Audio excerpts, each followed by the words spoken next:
Kalau kita lihat di zaman kini Bapak Ibu, dia pun remaja, pemuda-pemudi, orang tua, bahkan yang sudah lanjut usianya masih banyak meninggalkan sholat. Kita tidak tahu apa sebabnya mereka sengaja saja meninggalkan sholat. Padahal sholat yang mereka tinggalkan adalah kewajiban bagi. Padahal Rasul telah menjelaskan di dalam sebuah hadisnya, Bismillahirrahmanirrahim, Man taraka salata muta'ammidan faqad kafara jiharan. Barang siapa yang meninggalkan sholat secara sengaja, maka kafirlah ia secara nyata. Itu kata Rasulullah. Tapi mengenai hadis ini terjadilah khilaf ulama. Pertama, pendapat ulama yang lemah lembut bahwa kafir di hadis tersebut adalah kufur nikmat. Mereka tetap Islam, namun kufur nikmat. Tetapi kalau pendapat ulama yang kedua adalah pendapat ulama yang keras, pendapat ulama yang tegas, bahwa mereka berkata bahwa kafir di situ adalah kharijun anil millati, keluar dari Islam. Lalu bagaimana jika mereka itu meninggal? Maka menurut pendapat ulama yang kedua, mereka tidak layak dimandikan, tidak layak disolatkan, tidak layak dikebumikan di pemakaman umum, tidak layak untuk kita solatkan dan lain sebagainya. Inilah salah satu peringatan atau pemberitahuan yang diberikan oleh Rasulullah kepada kita sebagai umatnya. Dan sebuah kisah yang mana terjadi di zaman Rasulullah sallallahu alaihi wasallam. Ketika Rasulullah sallallahu alaihi wasallam sedang duduk bersama para sahabat di dalam masjid, maka tiba-tibalah seorang pemuda Arab Bedui yang menangis menemui Rasulullah. Kemudian Rasulullah bertanya, "Wahai pemuda, apakah yang menyebabkan engkau menangis?"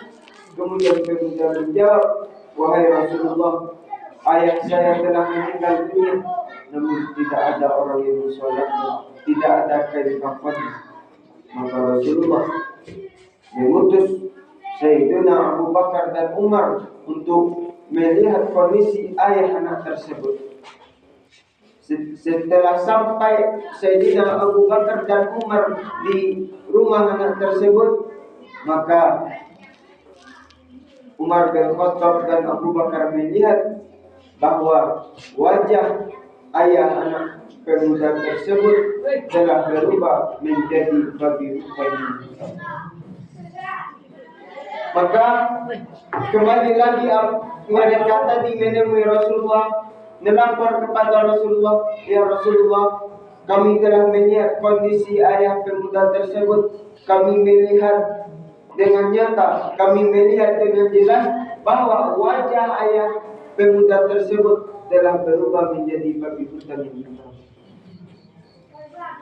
Bapak-bapak, ibu-ibu sedang jamaah Isya dan Tarawih yang dimuliakan oleh Allah Subhanahu wa taala. Maka Rasulullah pun ikut ke rumah tersebut. Setelah melihat kondisi itu, Rasulullah berdoa, kemudian Allah kembalikan atau Allah tukar wajah ayah pemuda tersebut seperti manusia kembali.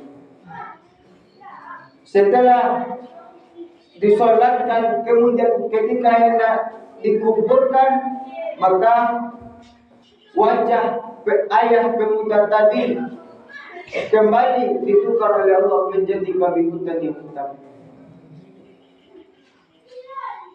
Maka bertanya Rasulullah kepada pemuda, "Wahai pemuda, apakah yang menyebabkan ayah engkau menjadi seperti ini?" Kemudian pemuda tersebut menjawab, "Ayahku selama beliau hidup, beliau tidak pernah mengerjakan sholat. Oleh karena itu Bapak Ibu, jangan pernah kita menganggap bahwa sholat itu tidak penting, tidak perlu di dalam kehidupan kita. Ada lagi sebuah kisah yang juga terjadi di zaman Rasulullah SAW, yang mana ada seorang pemuda yang anaknya sedang menderita sakit.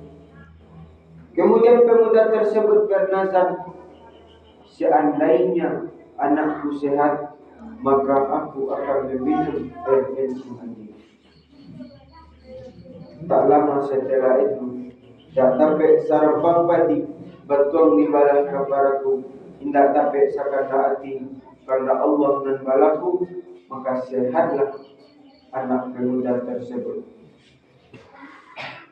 Maka pemuda tersebut kebingungan, bagaimana cara solusinya kalau dia meminum air kencing anjing adalah najis. Maka beliau menemui Rasulullah, bertanya kepada Rasulullah, ya Rasulullah, berilah aku solusi. Aku bernazar ketika anakku sehat, maka aku akan meminum air kencing anjing. Maka Rasulullah Bapak Ibu memberikan solusi. Wahai pemuda, pergilah engkau, carilah rumah. Di dalam rumah tersebut tidak ada orang mengerjakan sholat. Maka tampunglah air yang turun dari atap rumah tersebut dan minumlah, maka itu sungguh sama engkau dengan meminum air kencing anjing. Coba kita bayangkan Bapak Ibu, air yang turun saja dari atapnya sama dengan meminum air kencing anjing. Apa tentu apalagi orang, naudzubillah, tsumma naudzubillah. Oleh karena itu Bapak Ibu, mumpung kita masih di pertengahan bulan Ramadan, marilah sama-sama kita tingkatkan kualitas iman kita, kualitas ibadah kita kepada Allah. Yang dulunya kita malasan, tapi rubahlah sifat kebermalasan itu dengan yang lebih baik. Hindarilah atau jauhkanlah sifat bermalas-malasan itu. Coba kita bayangkan sejenak, dulu sahabat kita, kawan kita, tetangga kita, mereka tahun dulu mereka bersama kita, mereka duduk dekat kita, masih terbayang di pelupuk mata kita senyumannya. Namun sekarang mereka tidak lagi bersama kita, mereka tidak lagi bisa bergaul dengan kita, mereka telah dipanggil oleh Allah Subhanahu wa ta'ala. Maka ketika kita mensolatkan jenazah, ambillah pelajaran dari menyelenggarakan jenazah tersebut. Sekarang memang kita yang mensolatkan, bisa jadi besok pagi atau hari esoknya kita yang disolatkan orang.